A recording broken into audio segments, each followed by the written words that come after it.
Good morning, viewers. Good morning, wherever you are across the continent of Africa. Good morning. This is Punchline Africa Television. It is Friday. As Friday it is, we always look at several other things that take place on Friday. And we look at what the week, how the week was, the week that was.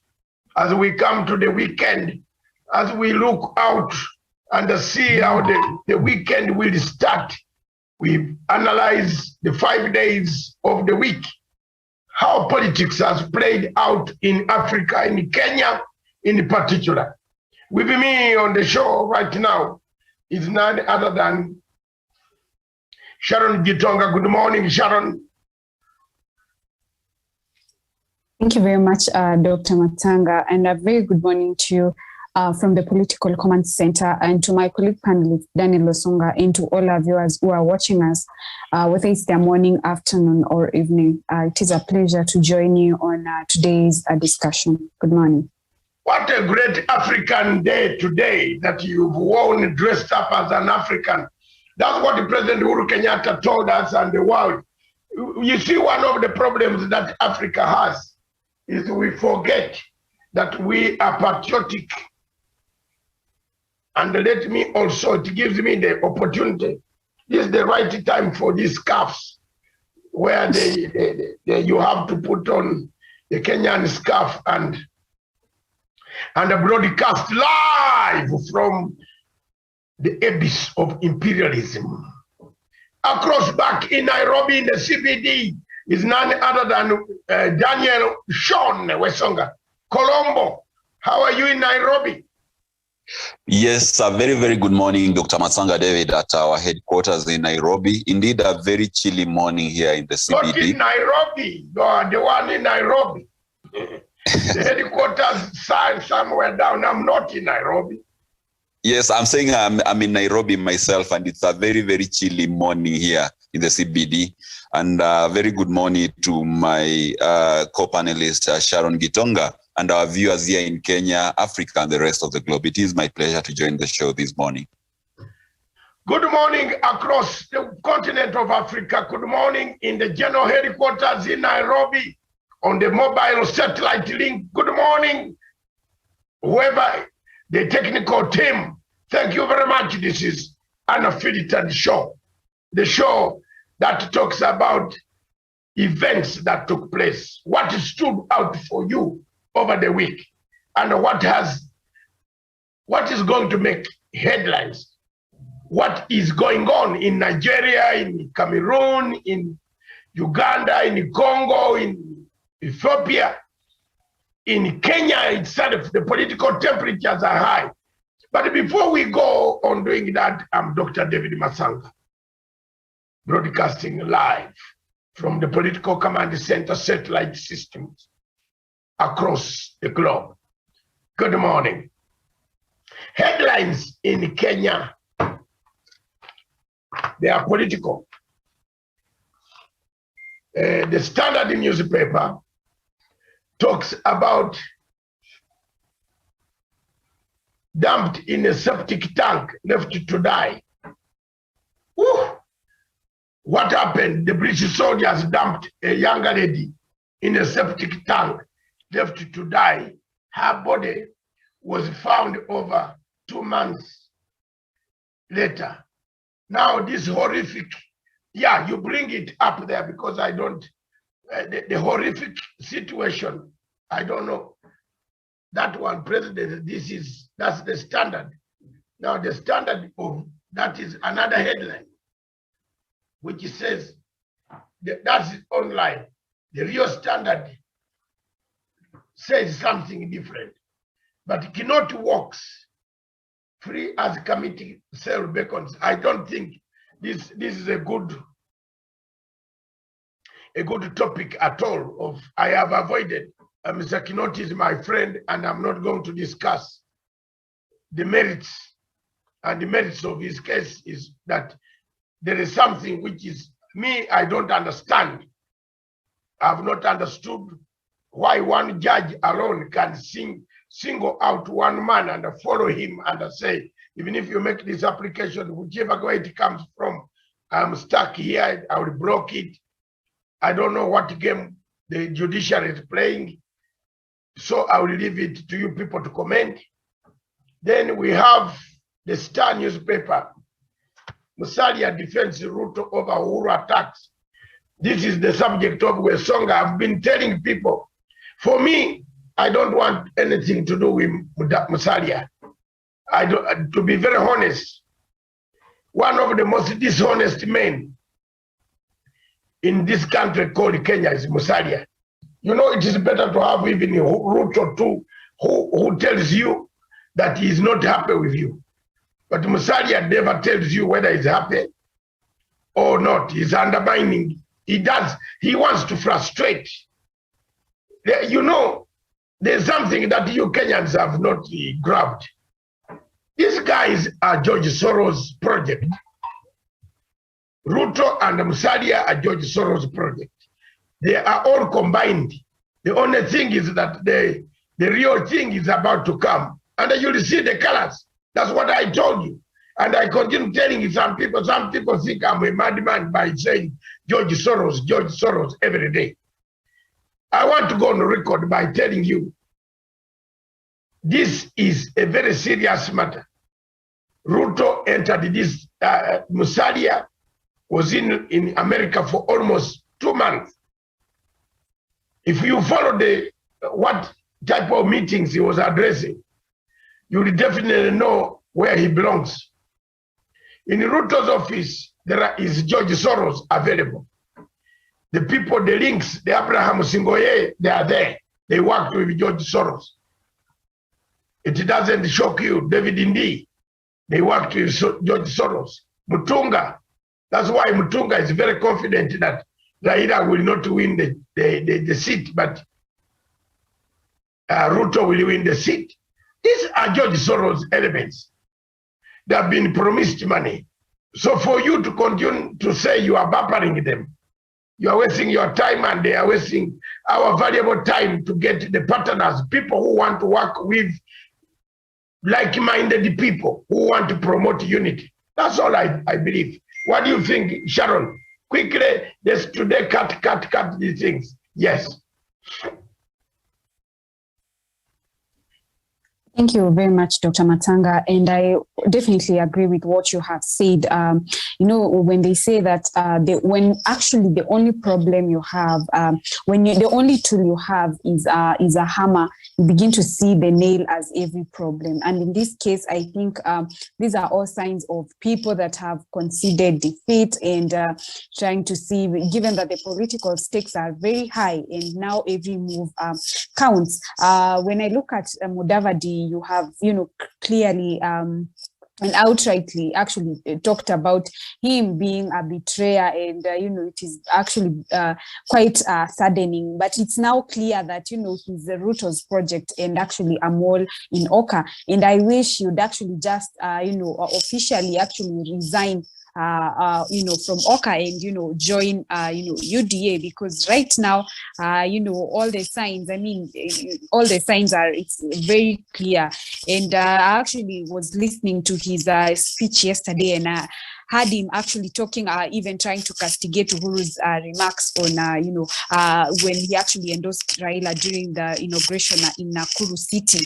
And which is quite unfortunate, because I think he thinks he's going to be one of the, you know, endorsed candidate. And probably the best appeal would, you know, for him to actually now wake up and revise his strategy and, you know, transverse the entire country to listen to what, you know, people at the grassroots have to say. And because at the end of the day, there's not going to be any compromised candidate, and you know, power is taken.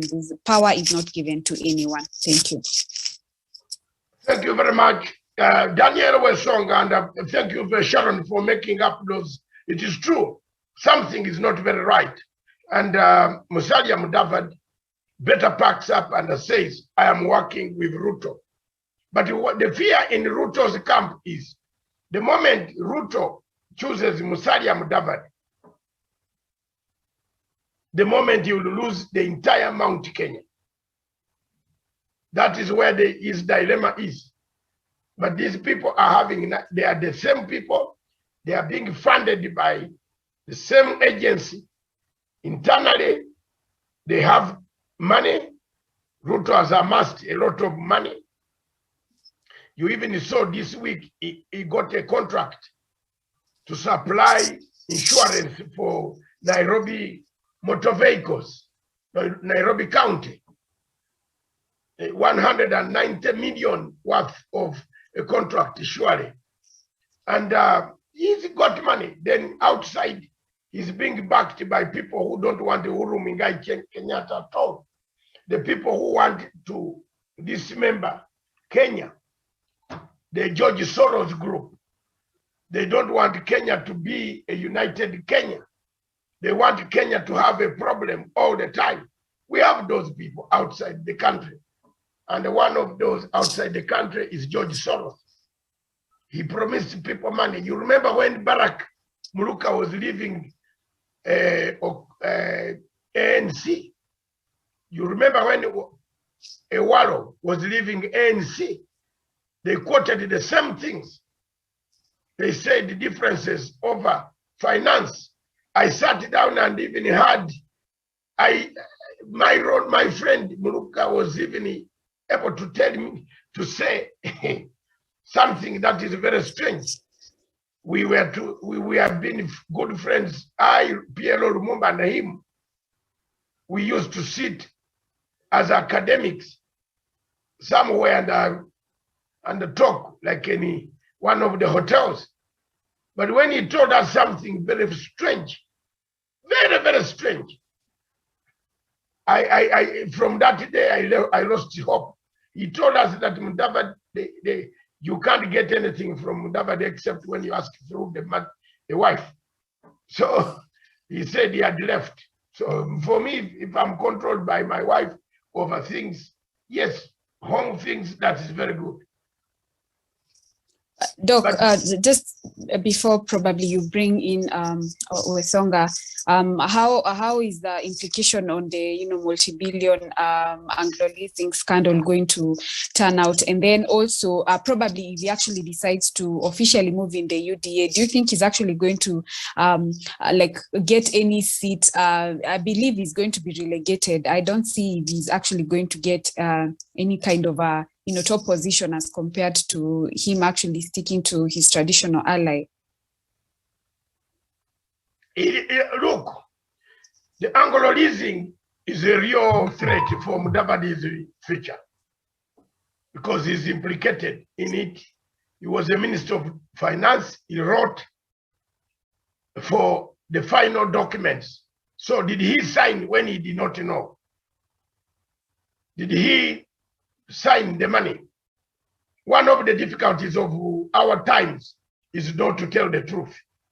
I've grown, and my brothers, cousins, everybody, all my relatives, they know I stand up for the truth. I don't want to praise people.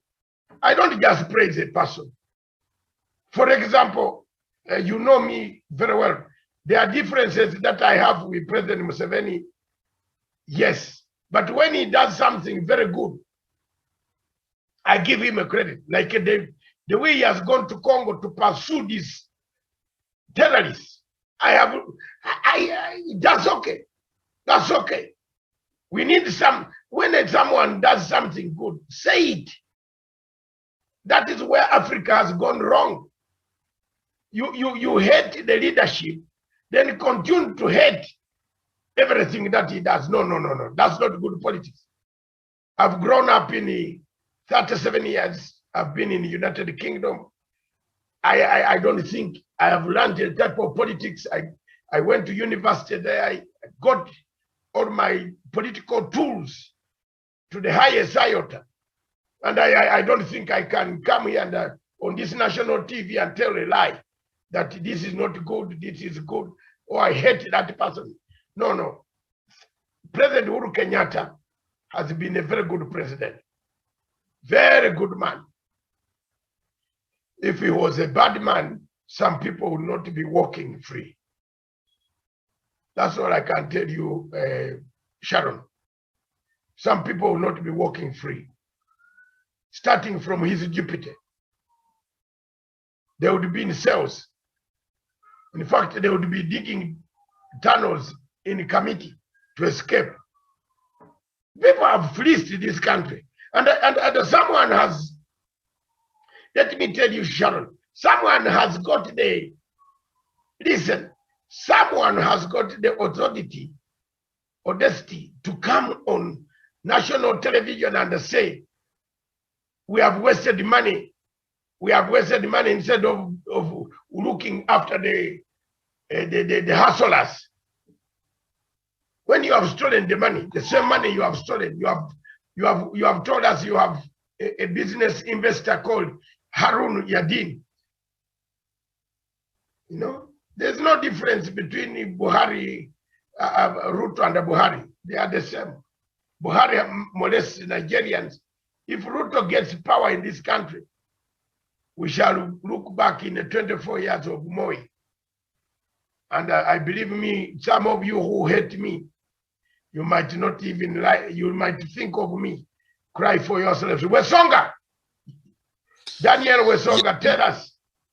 Yes, sir. Thank you so much, Dr. Matsanga. And I'll go with the words of the late Martin Shikuku, who say that Musalia Mudavadi, unlike his father Moses Mudamba Mudavadi, does not have any grain for leadership.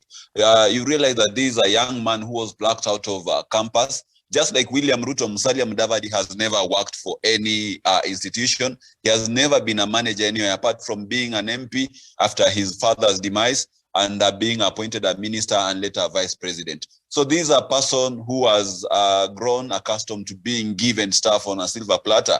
So I might tend to understand him. But better still, I think he should show some kind of reciprocity to his elder brother, Uhuru Muigai Kenyatta, because President Uhuru Kenyatta is older than Musalia Mudavadi, despite Musalia looking older than Uhuru, but President Uhuru Kenyatta is his elder brother.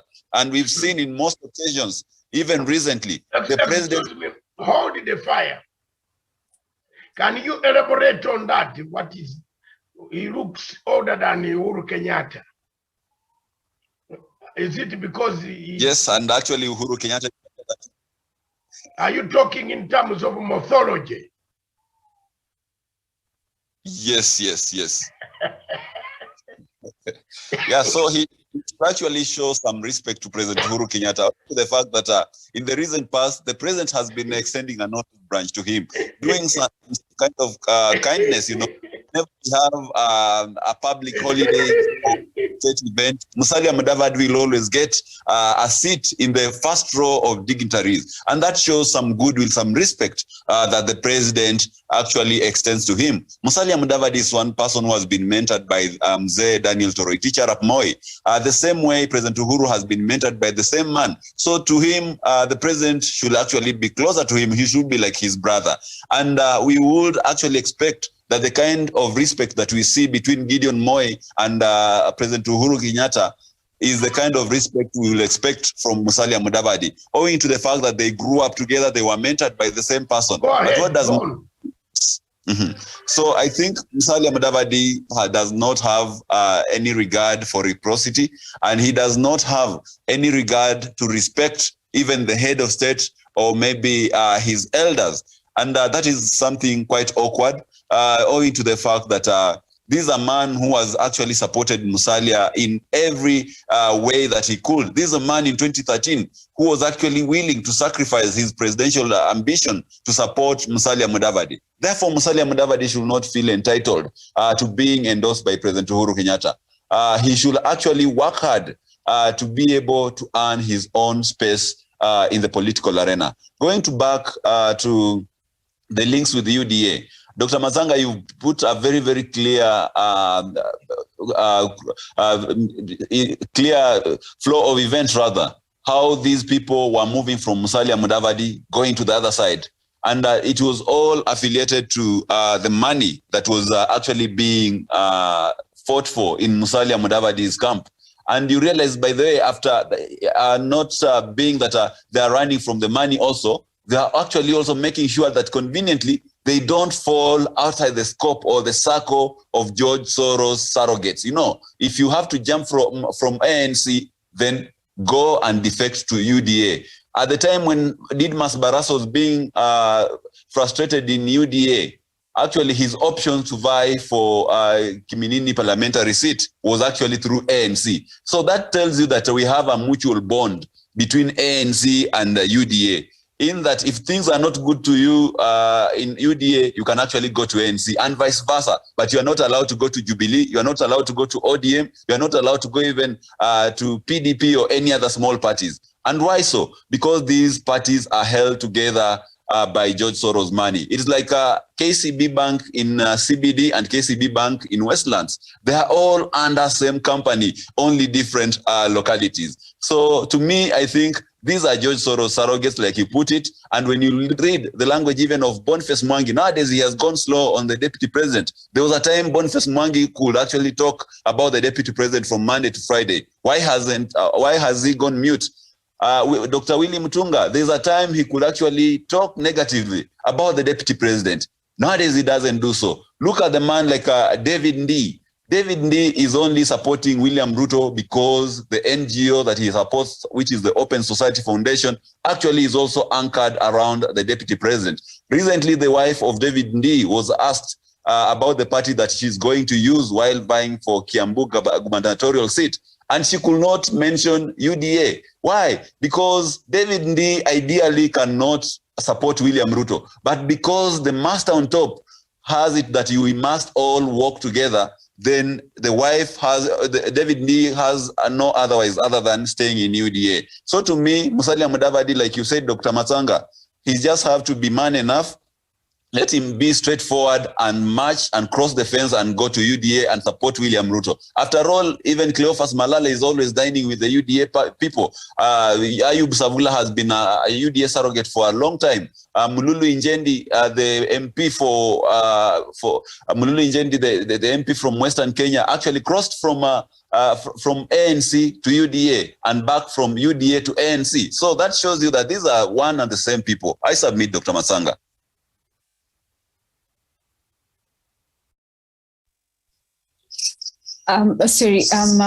Daniel, probably before Doc comes in, there's something quite interesting that you talked about when you were actually talking about, the crossings of ANC and UDA. And it begs the question of, the kind of political parties that we have in Kenya. Are they really even constituted? And the Political Parties Act, and probably don't you think they even cause confusion? Because I was trying to look at a certain, statistics that said out of the 17 million voters, only, 4.5 million voters have actually registered, under political parties. So I am quite concerned about, these kind of transitions that we have within the, different political parties where anyone can actually move at any point. You've seen what happened with, William Ruto with, UDA and Jubilee. Is it something that you think actually causes, when you talk about like voter apathy with people, because they're not even sure of, the loyalty in different political parties? Yes, thank you, Sharon. And of course, right now, apart from ODM party, and Dr. Matsanga will always tell you that, apart from the ODM party, we do not have any party that has gone beyond 3 election cycles. And that tells you that perhaps our parties are mostly used as special purpose vehicles to get us from one election to the next. So they're not parties like maybe ANC of South Africa, or maybe the Democratic Party of the US, or maybe the Labour Party of the UK, which are actually parties that have outlived election cycles and are parties that actually have special agenda in terms of what they perceive about nation building, in what they perceive about special interest groups, in what they perceive in terms of even the implementation of the constitution and which direction the nation should take. You realize that in Kenya, 1 year or 2 years to the election is where we have a flurry of activities around political parties in terms of branding, formations, and even now just organization. But soon as the general election is over, then you're not going to hear about these political parties. You're not going to hear them holding NDCs. You're not going to hear them even engaging in other activities around the country, even charity and all that. And that is what makes our political structures quite weak. Today, when you look at it, you realize that it is actually the two most contenders for the presidential elections are actually two of the Pentagon members of ODM who are in the opposition at that particular time. And how things have really changed, you realize that one is in government, another one is still in opposition, and is actually looking to go into government. So in Kenya, it's not like in the US where, if Democratic Party is in government, then the Republican Party will be in the opposition. And it will go that way until maybe the other party outshines the other. But in Kenya today, someone could be in government in this party. Tomorrow they jump ship, they go into another party. Our laws and structures are actually weak. And that is what weakens leadership. That is why today, William Ruto can run from being held accountable of the Jubilee government administration and actually go there and talk about having a UDA party, a party which is uniting Kenyans. That is the same thing he told us about Jubilee Party. If Jubilee Party was uniting Kenyans, then why did he run? If the Jubilee government was doing quite a commendable job, then why does he want to come again, party hop and go to UDA and preach about the gospel of progress? So to me, that harlotry in our political parties is what actually is costing the leadership of this country, and the detrimental effect of it actually trickles down to the people of this country and make service delivery such a mirage in the eyes of a normal citizen. So to me, we need to strengthen those laws in that if you have to if you have to move, defect from one party to another, then let that be a timeline where you can stay in that party before you can be allowed to vie for office. Or maybe let there be very tight structures where one can be allowed actually to form a political party and make it actually be a national party. There's no need of allowing people to form political parties barely by just making sure that they have opened offices in the 47 counties, offices where we do not have representatives. I've seen so many offices in my locality where no political party official is ever seen. But because the law says you must have offices across the 47 counties, they do it as a formality, and that is all about it. And then we forget about it. When you see William Kabogo talking about Tujibebe wa Kenya Party, I'm very quite sure it has an office there in a back street of Busia County. But if you go into that office, you will rarely find someone. When you see Kraitu Murungi opening the Devolution Empowerment Party, I'm very sure when you go to Mandera, you're going to find an office there because the register of political parties requires so. But it is not because this party has the backing of people across the nation. It could just be a cliche of a few individuals who come together because they want a special purpose vehicle. But in the long run, this is just a shell that do not have any solid agenda. It do not have a solid manifesto. And therefore, it is built on quick sand of lies, which might never materialize. So if you keep on electing leaders, Sharon, based on these vague political parties, then leadership standards will always deteriorate over time and Kenyans will be the biggest losers. I submit. Yeah, I don't know if Doc is back yet. Yeah, but I agree with what you have said. And, I would not be surprised if we have like a UDA Asili. Maybe this is like a historical thing you've seen from Ford Kenya and the likes of NAC Kenya. So probably it's something historical, and it's quite unfortunate that we don't address, this thing of people, defecting illegally and even getting to a point of actually not, officially resigning, but you're busy championing and popularizing a different kind of a political party, which is actually illegal. In which I was actually trying to look at a certain pictorial and I think it was on People Daily, and the cartoon illustration was, between Wanjiku and William Ruto, whereby, the Wanjiku was asking Ruto, you actually promised us the stadiums and affordable healthcare and, all the kind of things that he promised. And then now on the other hand, Ruto was actually trying to say, Ruto failed, now you actually entrust me. And, it's, that begs the question of accountability and the kind of leaders that we have. Do we even look at, national values? Do we take time to, look at the characters of the people that we entrust with the leadership of this country, or we just, get to choose people because, or we are swayed into the politics of euphoria and, the kind of comedy, or, the person that, you had the other day, president talking about, the person who actually runs. This is not a sprint race. So we should actually get to a point where we evaluate the kind of leaders, given the kind of character that they have. Do they have, like a track development record? What is their source of power? And when I talk about source of power, it's not just about, the title, but even, about the character and the integrity of these people. Yes. And of course, Sharon, that will be the pure truth out there. First of all, let me start with the issue of UDA.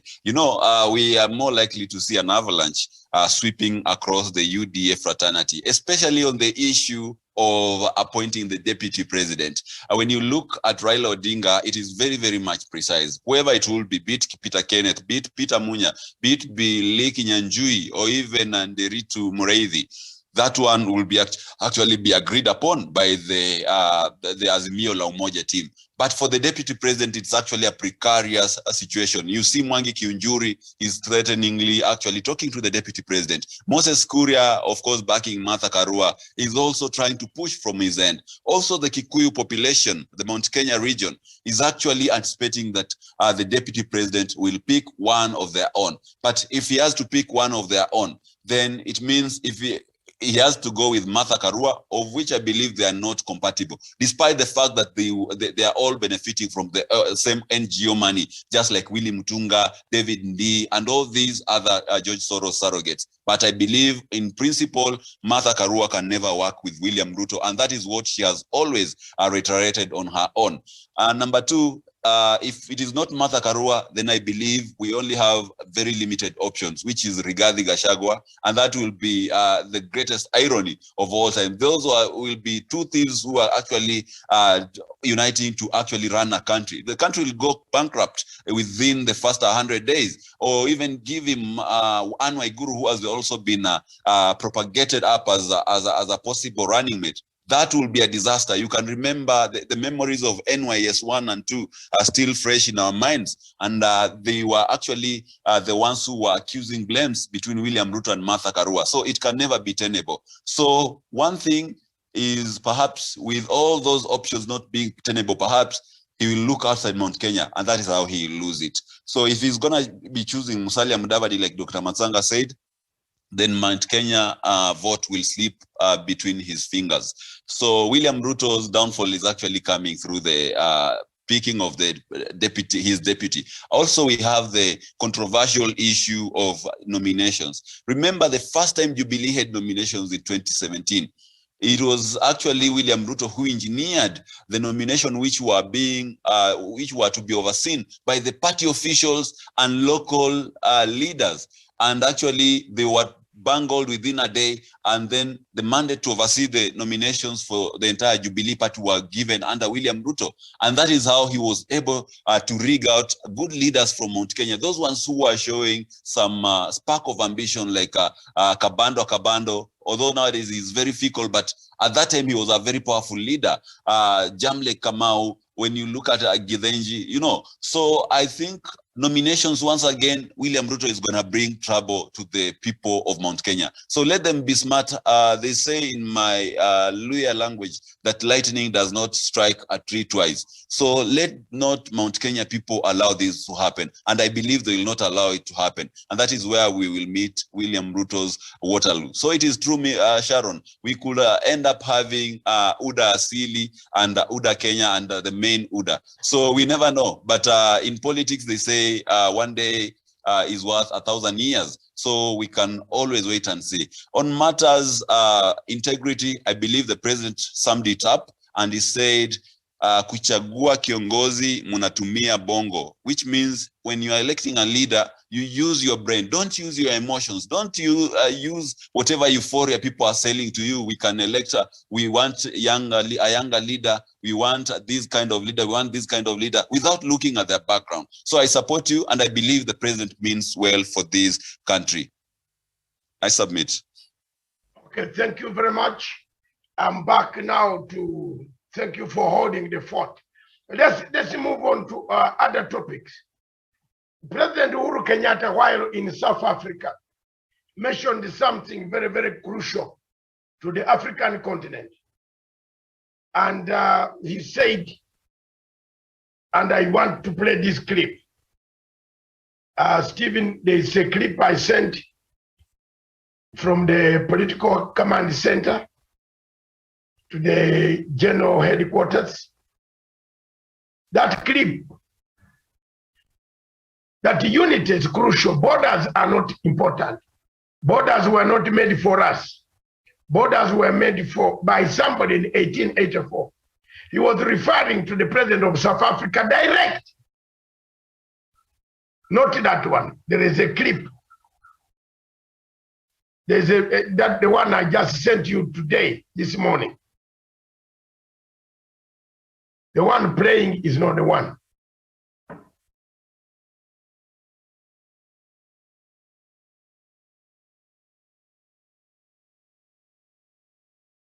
Yeah, send it. Bring it on.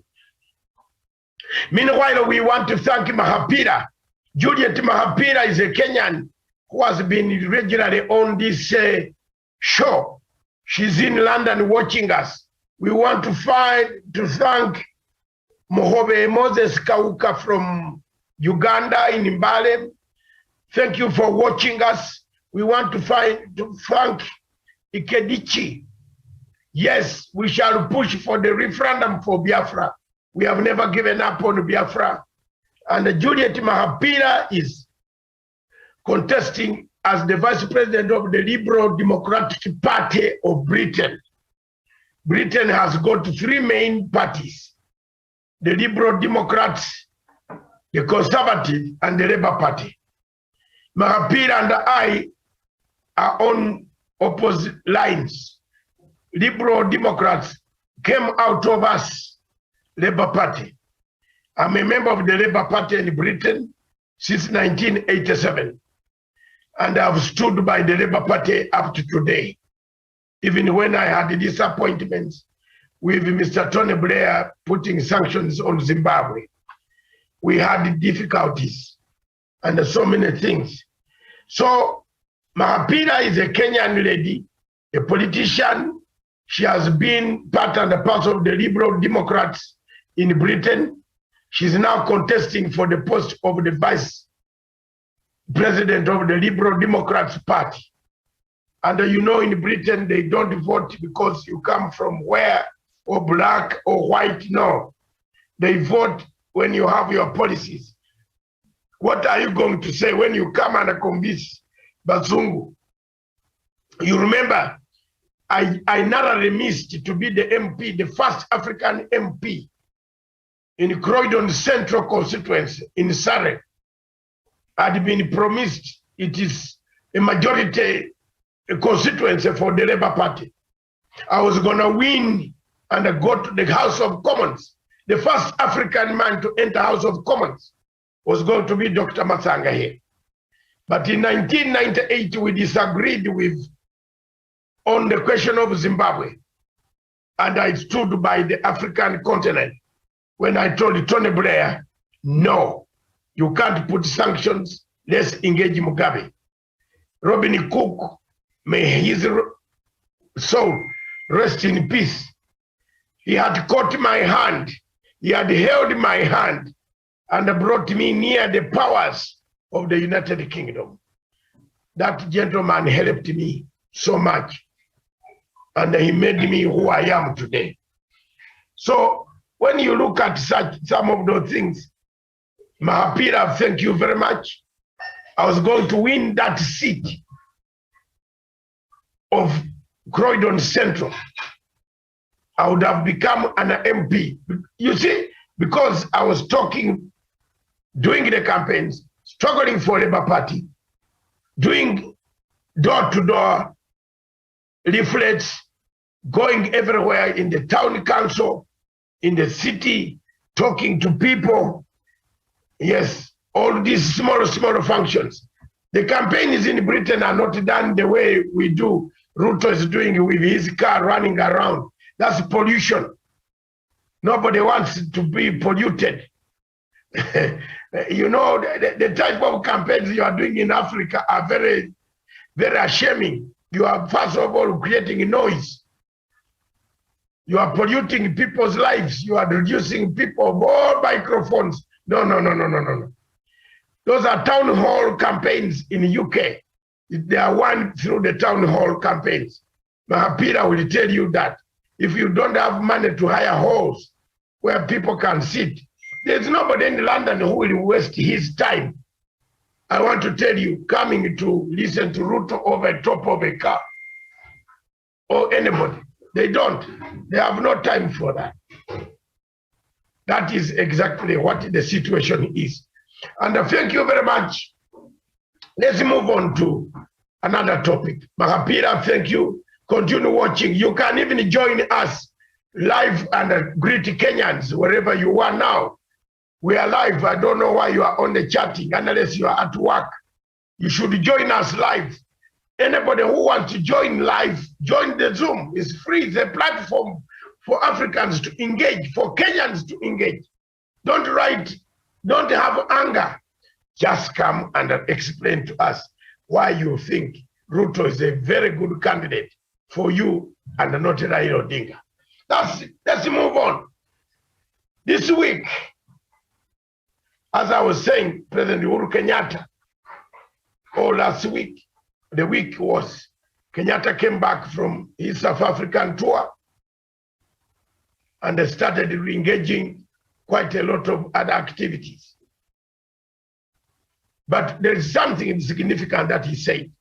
Let's listen to what he said. Even if we don't listen up to the end, we want to listen to what he said. You are not competitors. And I think the big mistake we have made is by making each other competitors. We are not competing. Our problem is that we are not working closer together to meet the demands that our people have.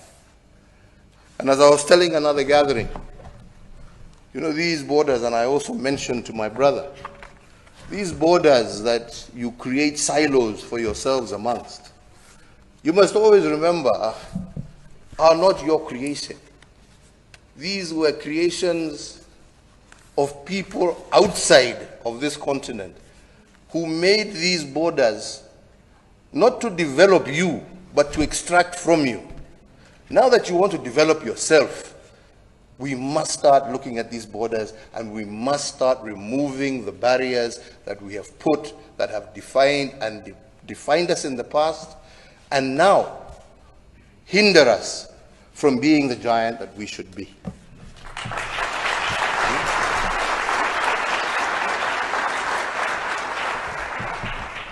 I was telling my brother this morning the ridiculousness of our borders, that we in Kenya have a border demarcated with, on one side with Tanzania, where the people who live on the border are the Maasai community. They were a nation once upon a time. Now today, they are Kenyans, they are Tanzanians, and yet they are relatives. but they live on two sides of a border. This is not proper. I was telling him of another example. To our west, Lake Victoria, where again another boundary was drawn between Kenya and Uganda. And we're at one particular moment in time between 2005 and 2007, we had two brothers, same father, same mother. Those who come from polygamous families know what I'm talking about. But this particular one, the same father, same mother. But because their land was stretched across between Kenya and Uganda, one brother inherited land on the Ugandan side, the other brother inherited land on the Kenyan side. And between 2005 and 2007, we had one brother as the vice president of Kenya, and the other brother as the minister in charge of the presidency in Uganda. Now, I don't know whether you can find a much more ridiculous situation to explain the kind of position some of us find ourselves in. So these borders were not made for us. If we are going to become manufacturing giants, we need to do away with these borders. We need to see the African market as one. We need to be able to develop giants. Thank you very much. President Uhuru Kenyatta preaches unity. Why I've taken over, I think with Songa and the viewers, you can see. The word unity is part of Kenya's constitution, part of Kenya's flag. Unity of purpose is the message that President Uhuru Kenyatta has spread. President Uhuru Kenyatta, as a Pan-African, would like to see a united Africa. Yes, there are obstacles. Yes, there are challenges. Yes, there are so many other things that happen. If you're a president, you wouldn't like to know, you might not know everything. But Africa still has to unite at a certain stage. I know my brother Godwin Moses wants to draw us into Nnamdi Kanu's issue. We know we fight for Biafrans. Nnamdi Kanu issue is in court in Kenya. And we can't now comment much on it ourselves until the court makes a ruling and the details come out is when we can make comments. So don't think we have forgotten. We haven't. We have struggled for Biafra for 6 years and we shall not forget. We cannot be lost by one incident when we have been doing a great job for over 6 years, toiling ourselves on this television station. Let me come back to President Uhuru Kenyatta's regional, national, regional, and continental, plus global politics. He's a uniting factor. He wants to leave a united Kenya, a strong Kenya, a Kenya with a direction, a destiny of very many, a Kenya with plenty, a Kenya with ambition, a Kenya with values, a Kenya with unity of purpose. Without the unity of purpose, you cannot talk of economic empowerment.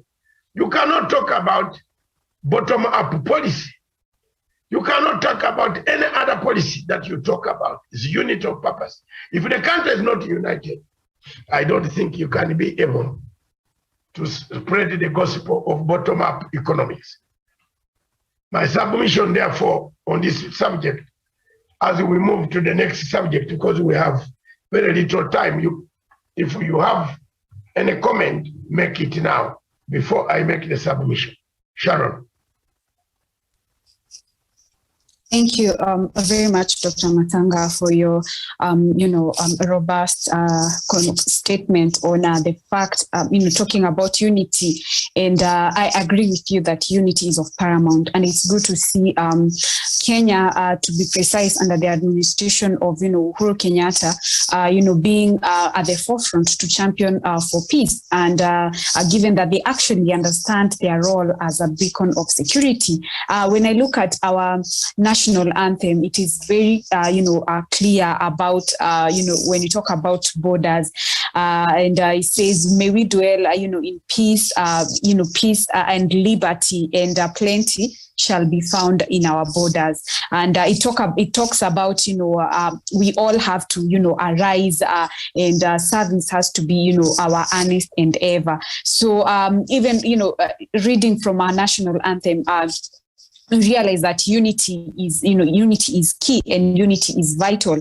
And you've talked about without unity we cannot be able to move as a country. Without unity, I mean, you cannot oppose any price tag to anything that actually causes a threat to unity. I believe the reason as to why we were able to, and even the president actually said, as a result of the handshake, it has actually posed so much, even to contribute for us to move from, being the 12th, in terms of the GDP and the economy of the country, to move to being the 6th wealthiest nation in Africa. That is something that, it shows so much to do with unity and, peace and, the tranquility that everyone has been able to enjoy. As I conclude, you always talk about, the need to have a redemption strategy so that can even before we proceed towards the general election, Kenya and the country at large, we hold so much,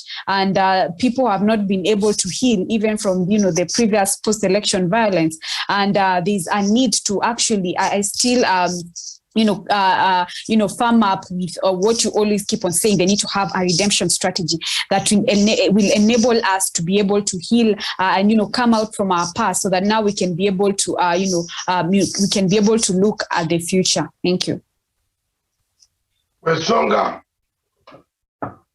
Thank you so much, Dr. Masanga David. And of course, I have to give credit to you for being a very consistent and a very, very focused advocate of peace and unity of purpose. Of course, a great nation has to base its pillars on unity for it to be able to succeed, even economically and socially. No nation that trashes its peace and unity of purpose actually grows, because what that means is that they will have moved ahead to subscribe to the recipe of chaos and anarchy. And that has caused so many nations to collapse. So when we talk about unity of purpose and peace, like President Uhuru Kenyatta does, it is not just something light. They say that those who actually speak negatively about peace and unity of purpose haven't actually seen war. Today, go into Tigray or Ethiopia and preach to them about peace and unity of purpose. That will be the most bought conversation. People will want someone to talk about peace, will want to talk about unity, because these people have seen the ravages of war. These people have seen the suffering. They have seen people being butchered. They have seen people being displaced. They have seen their loved ones being taken by the forces. So to me, let Kenyans pay a keen interest to what the president is talking about in regards to unity of purpose and peace, and also working us together as a country to be able to achieve our goals. And therefore, this television station, Dr. Masanga, under your patronage, has been a key leading media station to talk about peace and unity of purpose for Kenyans, for us to be able to achieve prosperity and the legacy of the president. Kudos to the good work, and I hope all Kenyans and other media stations will be able to emulate this and also put a priority on it, rather than propagating divisive politics that we see day in, day out. I submit. Thank you very much, Wesonga. Let's now move on. Unity of purpose. Azimio la umoja. Azimio la umoja. unity of purpose. That is how a country can stand. A country without unity of purpose is no country at all. That's it. A country that creates more wars. Talking about war, let's move on to a country with 146 rebel armies. I think it has made a lot of history. This week, the week that was, remember last week, we talked so much about Congo. We had a very good show. And we suggested to the world that Congo needs to be reassembled and rearranged in such a way that it doesn't become the sick child of Africa all the time. Believe me or not, Congo is the sick child of Africa all the time. Africa will produce sick children all the time. One of the sick children is South Sudan. Now we have Congo. There we are. We are in chaos. 146 rebel armies. Nigeria also has been added to this sick child of Africa. Nigeria was a big population of 200 million people, has become sick under President Buhari. It is sinking, and sinking in in Atlantic Ocean. But in the Democratic Republic of Congo, a country with minerals, and on top, a country with rebels, rebel standing armies that dig out minerals, that carry and sell those minerals, timber, elephant tusks outside the Congo, deplete our climate, environmental changes, 146 rebel armies. Sharon, Uganda's pursuit of the rebels, was it time for it to do it? What do you have to say?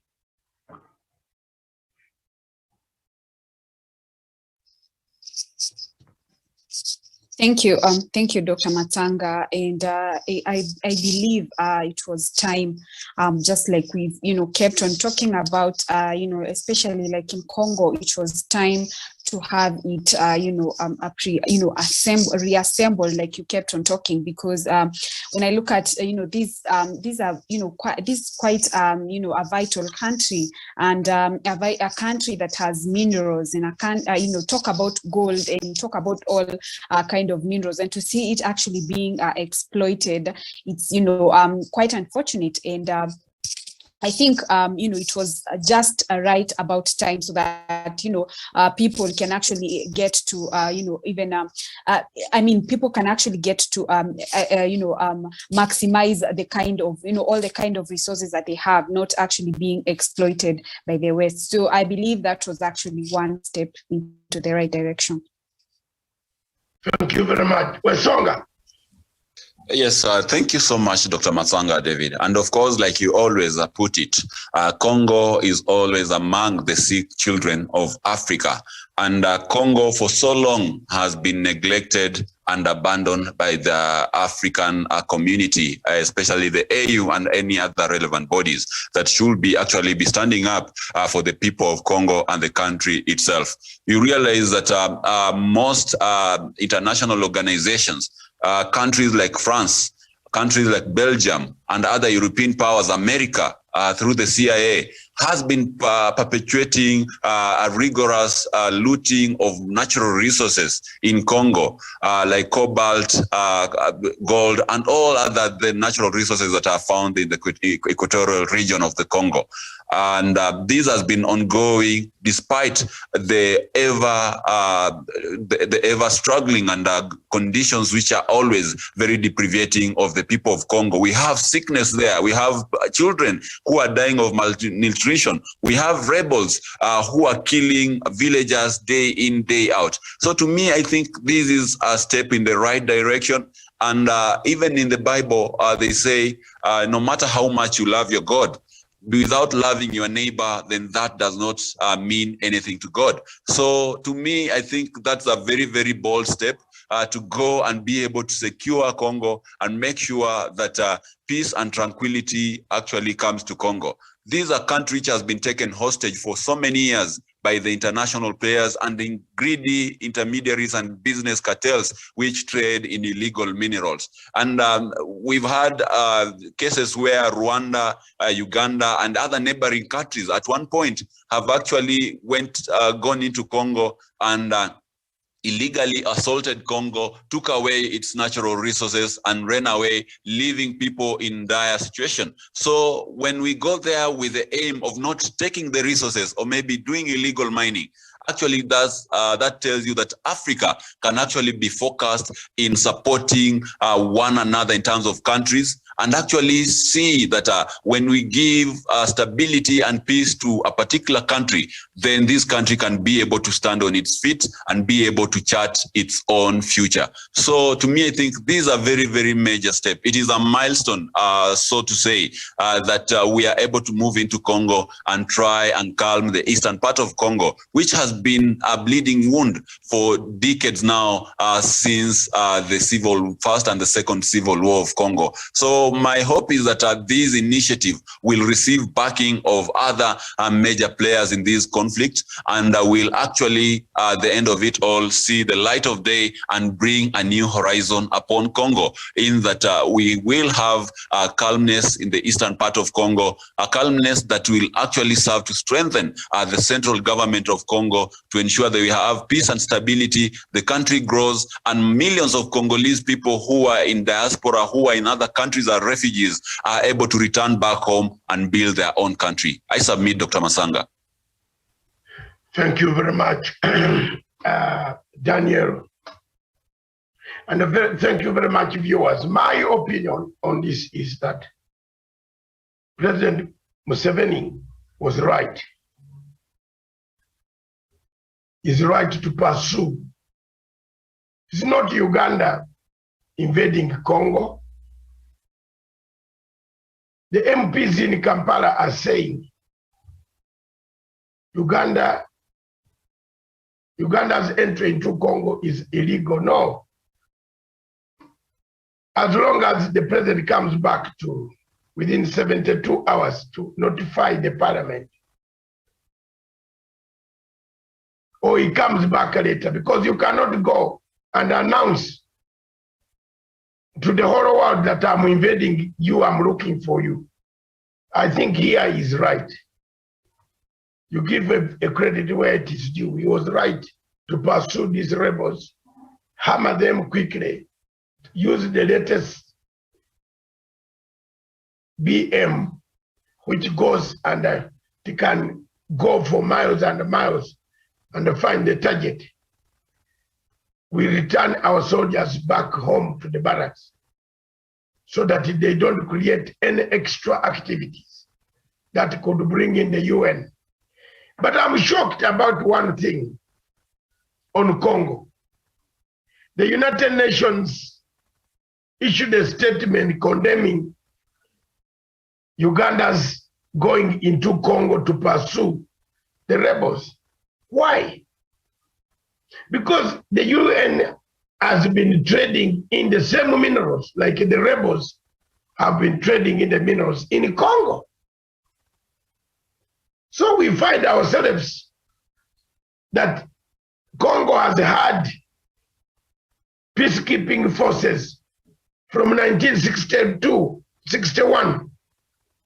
There was a peacekeeping force in Congo when most of you were not grown up.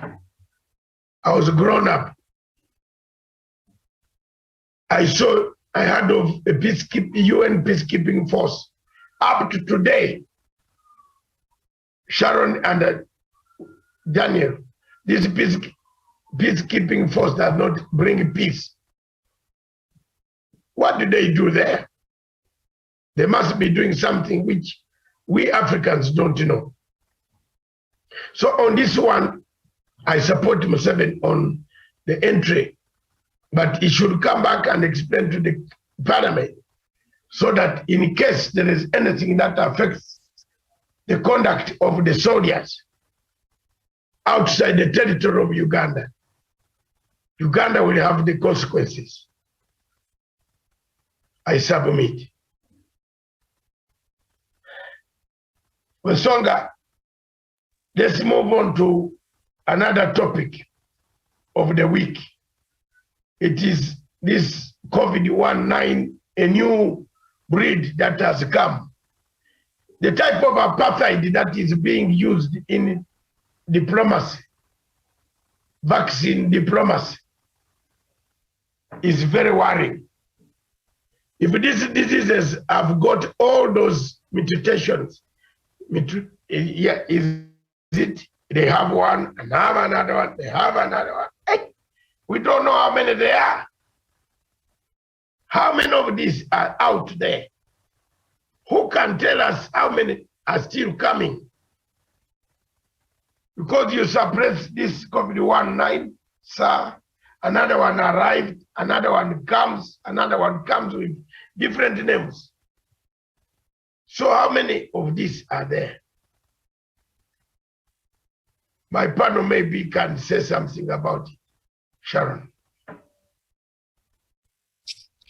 Thank you, Dr. Matanga. And of course, maybe to just reiterate on what you are actually talking about Congo, I, agree with exactly what you have said. And I don't think there's any point of any, invasion or any illegality as long as, there's that aspect of accountability and, giving an update of exactly the events that are occurring. And this is what we're actually talking about during, globalization, that for us to actually for us as an Africa, for us to get to that point whereby we get to the part of globalization, we have to rise, by lifting each other. If, your brother is ailing or your sister is aiding, you have to be fair as long as you're providing symbiotic aid and not parasitic aid. Yeah, then now getting to your question of what you've asked about, the new Omicron vaccine, definitely something that has really caused, jitters, given that I was actually seeing that it is something that it is a new variant that has a 500% infection rate as compared to, former, Delta, which actually has a 60% infection rate. This means actually it is spreading more faster. And, it is quite unfortunate that even as we speak, I saw a report by COVAX whereby, and this is something that you had actually mentioned also when we were talking about globalization, why we continue to actually be given the remnants. And for the very first time I saw it now on the limelight, it was actually on the news that, COVAX published a report that, the low and middle countries have actually been, some of the vaccines have actually been rejected because they're either expired or, they are close to shelf life. And, that is something quite, it is something quite unfortunate that we, we continue actually receiving, such kind of vaccine. Now, when I look at Kenya, I think we have done quite well. Right now, as we speak, we are at approximately 7 million people that have fully been vaccinated. I think definitely that is one step into the right direction. But that said, doesn't mean that now we get, reluctant. We have to continue, doing what the Ministry of Health requires us to do. And, when you talk about, vaccine, sanitizing and always wearing your mask and, all those, preventive measures that had been rolled out, that is something that we have to adhere because we are not out of the woods yet. That is the only thing that is actually going to save us from not just, because we are bound to have, more variants coming on board, but how we are going to the reception is what is going to determine if we are going to get back to where we used to be, an year ago, or continuing to observe the guidelines. You also talked about, the verifiers at the airport, the document verifiers, and I've also seen that apparently 4 people have tested positive, at the airport when the results were the tests were conducted, but but the Ministry of Health actually said they are yet to,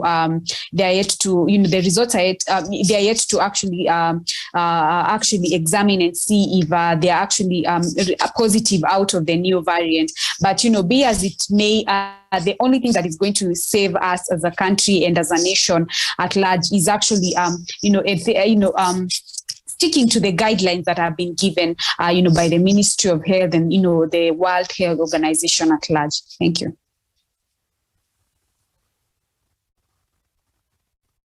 Just to come in before Dr. Matsanga gets in, I think the Western world has always been unfair to Africa when it comes to the COVID situation, Sharon. Just the same way, even in terms of food security and healthcare. You realize that Omicron variant of coronavirus actually was in Europe some weeks or maybe days before it was actually first reported in South Africa. But when it was in Europe, when it struck in Europe, we never had this kind of hysteria and the kind of apathy that we are witnessing now. It only surfaced in South Africa and some parts of, I think, Namibia, for them to be able to close almost 5 African countries. Quite unfair when we have countries like Britain, where we have had cases, Belgium, and they have not locked down those particular countries. That shows you the kind of apathy that Dr. Matsanga has been talking about. I remember sometime last year around May, when Corona was actually, the numbers were soaring, Dr. Matsanga actually mentioned that perhaps this pandemic is not a creation of the African continent. It is not a pandemic that will majorly affect the African continent. But Africa will always, in some way or another, will always have to pay the greatest price when it comes to this pandemic. In that now you see travel restrictions and closing of borders to Africans and all those manner of things where the African people are actually disadvantaged against their European partners. You see planes are still leaving Europe despite having those cases reported. And they tell us that these people from these African countries cannot cross over the borders. Yes, it is good to take precautions due to COVID pandemic, but COVID is one thing that is going to be there with us for the longest time. Like Dr. Matsanga says, we had the Delta variant. Right now we have Omicron. Who knows, maybe we could be having another variant coming on the way, another wave. So the best thing is that these Western countries should actually ensure that we have a proper vaccine rollout. After all, they are the ones who have the patent to produce a vaccine. Let them make it easier for the African countries also to produce vaccines on their own, in that we shall be able to vaccinate our people in large numbers and be able to reduce the risk of infection from this pandemic. But just holding onto vaccine and dishing it out as if you are giving some hunger-stricken person food and also waiting for the wave to come so that you lock them out, I think it's the height of hypocrisy and unfairness of the highest order. So to me, I think we should handle this kind of situation quite carefully. Just like the UN Secretary General expressed his concerns about how the Western powers are behaving. I think it is an issue which is quite need to be looked into, and they need to regard that African countries are also trying so much not to allow the pandemic to spread into its population. Just the other day, President Uhuru Kenyatta, while addressing the nation, actually, he took a pause when reading about COVID-19 and the milestones we have taken to just tell the Western nations that they should not actually push us so much onto the wall, because we have actually also tried, just vaccinating almost 10 million people in a couple of months, and depending on vaccines which are donated, which you do not have the capacity to manufacture, then that is a no mean feat. So I think with this variant, let the world know how to treat Africa and other third world countries, in that let them know that this is something that cannot be preventable sometimes, and we have to get ways of going around it without necessarily disadvantaging the third world countries. I submit.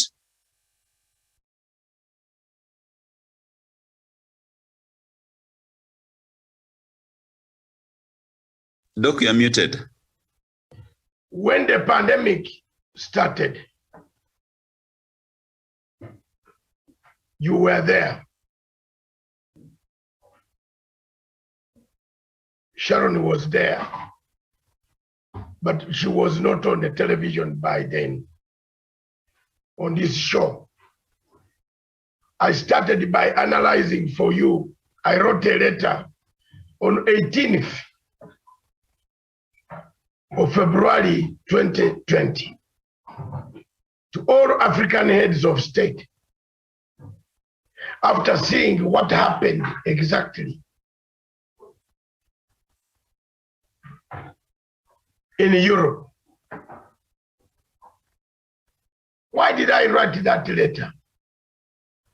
I wrote that letter after seeing when we arrived London Heathrow Airport. I'd gone on a mission on the border dispute. Guess what? I saw everybody, all the crew coming out with masks. Then I said, but we came on Kenya Airways, but there was no mask. So I came back and I wrote and I said, there is something which is strange, which could root Africa, but African countries prepared for the COVID-19. I did not know that it could befall all of us. The COVID-19 has given lessons to many people, many homes, many families, many relatives, many friends across the globe. Many businesses have been devastated, destroyed. Livelihood has gone. But for it to become a diplomatic issue of vaccine, to have hiccups as to whether Africa should have this vaccine or not, I think this is the time Africa should stand up, start using their scientists themselves. Have your own scientists. Try every method. How on earth can something come when we have solved so many other things before? What is going on with this? Another mutating, something else is coming, another one is coming, which is stronger than this. The whole of history is worrying people. But what you need to do is to keep guard. Don't lower your guard. Wash your hands, wear your mask if you are going out. Avoid being to crowded places. Live as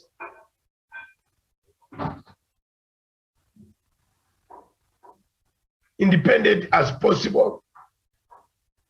Observe, wash your hands. Observe cleanness. Try to help those and warn those who are not observing the protocols of Ministry of Health.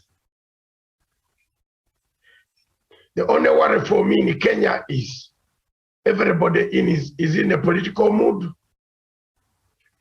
and we are not asking our people to wear masks before they come to these rallies. So we are bound to have, maybe, God forbid, we might have a resurgence of COVID if we don't follow the protocols of Ministry of Health. Today, lady and gentlemen, we want to bring our curtains closer here, and we meet on Sunday at 2 p.m. the same time. Tomorrow is used for the day. Continue listening to our radio online, the Radio Punchline Africa, and the radio the Ion Africa. They are online. You enjoy the music. Don't feel bored.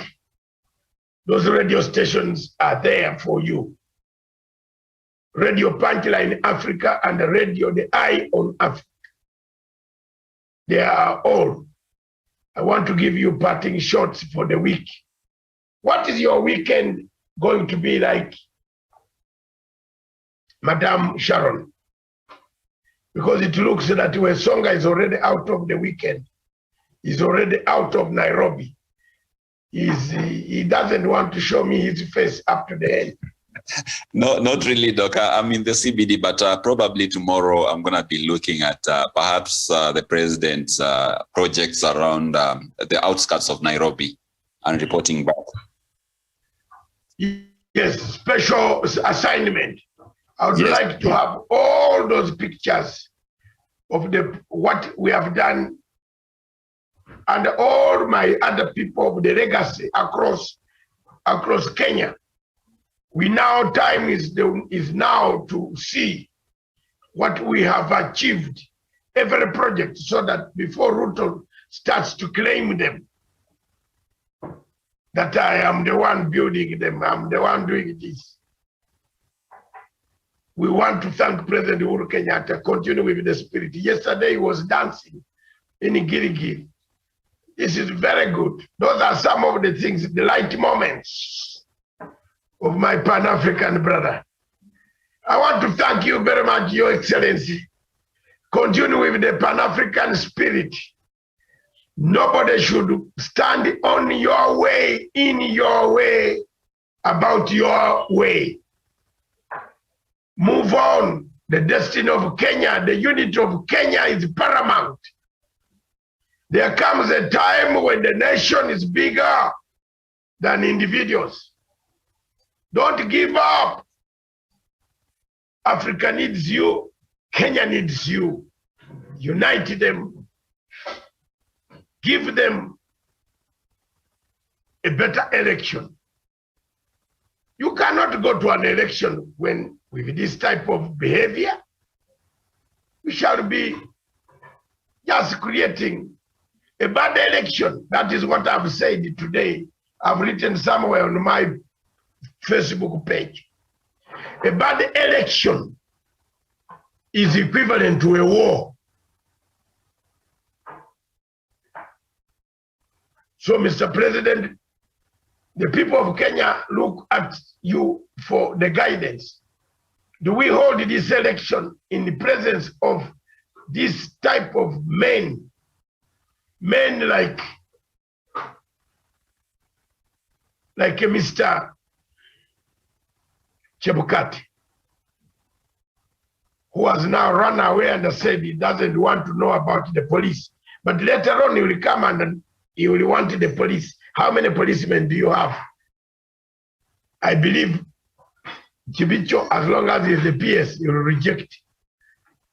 So there will be a standoff. Will Kenyan elections be peaceful? That's what everybody is looking at. Sharon, your last word of the weekend. Thank you very much, Dr. Matanga. And of course, for me, my weekend is quite lined up. Tomorrow, I am planning to, I have been invited in a certain school that I mentor, a certain section of girls that is in Maryhill. Tomorrow we have a team building, and probably maybe I would actually take up the opportunity to talk more to the girls. I remember, I think one thing that was actually highlighted in the one of the local newspapers is that we are students are back to burning schools now, and probably this kind of psychosocial programs with the girls and even the boys at large would actually go a long way. Maybe I would also want to hear one-on-one speaking, getting to hear from them what kind of, because we've really blamed it on them, and probably not been able to give them time or even give them a lending ear to hear actually where exactly the problem is. So basically that is how my weekend is actually going to be. And to give my parting shot, we've talked so much, and all in all, unity is over. Unity is critical, and unity is very vital. Largely, Africa has a bigger role to actually play in the advancement of the world. But it has actually been dragged by, when we talk about lack of leadership and corruption, despotism, and bad characters, and all those kind of values, and that is something that we really need to evaluate. Even as we bring in leaders, let's not just bring in leaders just because they have fame, or they have money or anything, but let us also look into the leadership of the people at large. Then, as I finalize, Dr. Matsanga, there's something that I have seen over the week, and it has maybe I would want to hear your take on this. I have seen, the former Vice President Kalonzo Musyoka is in Uganda and is taking part in the peace process of South Sudan. Probably, maybe you tell me in a few seconds what's your take on that. Now, given that he's one of our, candidates here come 2022.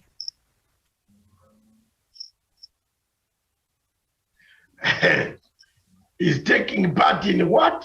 Yeah, I saw that. In the Sudan peace process. Kalonzo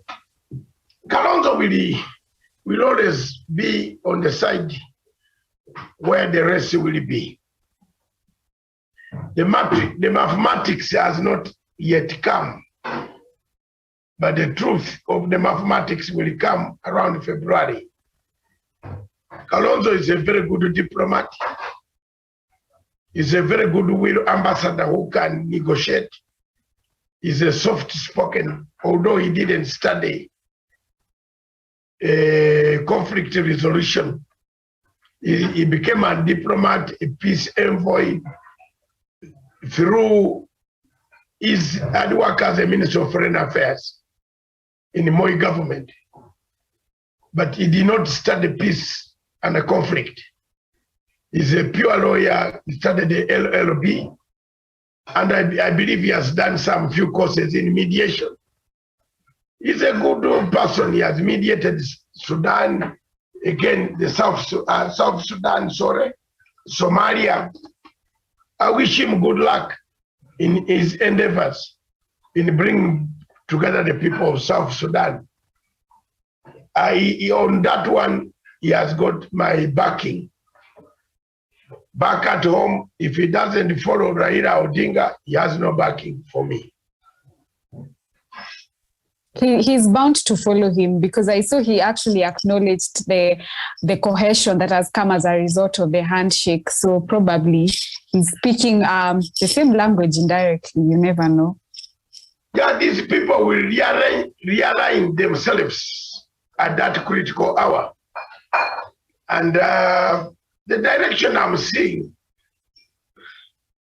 they will come together, but they are playing it hard to get something.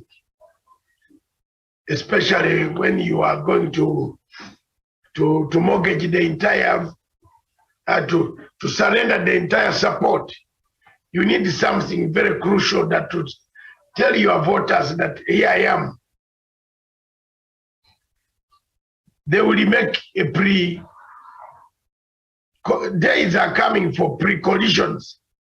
So it is not very far before we see.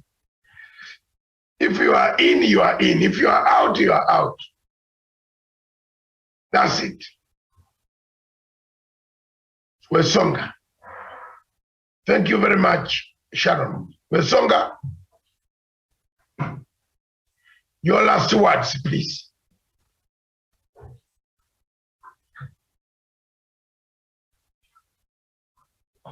Wesonga seemed to have gone, and therefore we can call it a day. I want to thank all of you. And Stephen, can you play our promo at the end? Thank you very much, all of you. Daniel Wesonga, are you still alive? Yes, sir. Thank you. Yes, thank you. Yes, thank you, Dr. Matsanga David. And I think my closing remarks first is that it is a very, very good move that President Museveni has gone into Democratic Republic of Congo to try and bring peace and weed out bad elements, which are always causing instability and a lot of pain to the people of Eastern Congo. In regards to matters of vaccination and the new coronavirus variant, I believe it is upon the international community to show leadership. And leadership is not through unfair isolation and lockdown of poor African countries, rather bringing on board solutions that will enable both African countries to benefit as much as the European countries and Western countries are benefiting from this pandemic. It serves no right to put African countries on a red list that actually crashes the economy at the benefit of the Western powers. And back to Kenya, I'll just like to maybe conclude by saying that the president has been in power for over 8 years. He knows the good and the bad in government. And therefore, when he tells Kenyans and warns them against voting certain kind of leaders, especially those ones who he has shared an office with, then they should take that seriously. And any Kenyan leader who has a vision of seeing a progressive country then should align appropriately as early as now to make sure that this country does not go to the dogs. This country makes the best choice for the person who will be able to take over and continue with the legacy of President Mwai Kibaki, President Uhuru Kenyatta, and make sure that Kenya will continue being peaceful and progressive. I submit, Dr. Matsanga. Thank you very much. On the question of the legacy, I want to leave one word for the weekend. President Uhuru Kenyatta's legacy remains strong, has remained strong, will be protected. He will leave a legacy of a united Kenya. No person would like to leave a disorganized, dismembered nation. Then how will you be remembered? The legacy of His Excellency President Uhuru Kenyatta remains strong and as ever will be defended. He has a record to look at. I want to wish all of you a good weekend. All of you, thank you for the good hard work you have done. We have struggled to remain afloat despite the difficulties, the challenges, obstacles that we have. Structure intended maliciously also, we have remained the same. I wish you a good journey to Imeti. Is it Imeti? Sharon, you are going. It's in Maryhill. It's in Maryhill. It's just here in Thika. Maryhill School. Yeah. Good. I wish you took a video that we can put on Social Africa of what you are going to talk about with the younger lady. I don't know if they will allow. Maybe I can ask them for their consent. If they allow, then I don't mind sharing. But Okay. you know, some things are very personal, especially with ladies. They don't want to really open up. I don't know. Maybe I'll consult and see how we can go about that. I wish everybody, all of you, and you, Daniel, you have an assignment of bringing all the projects, the roads in photography, and all the legacy trend contacts across the country. You have a deadline to submit. From Mombasa team, my team of Mombasa Zebra team, my Kagamega Crocodile team, and Western Kenya. And then we have the Elephant team from Northeastern.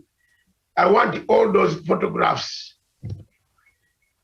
the achievements of the Jubilee Party, government, and the President Uhuru Kenyatta's legacy. Everywhere, the road, the hospital, the schools. Thank you very much. Submit them before Tuesday next week. Thank you. Wesonga, goodbye. Sharon, goodbye. And the entire Africa. This is Punchline Africa. Television, the station for Africa, by Africa, with Africa, Charles.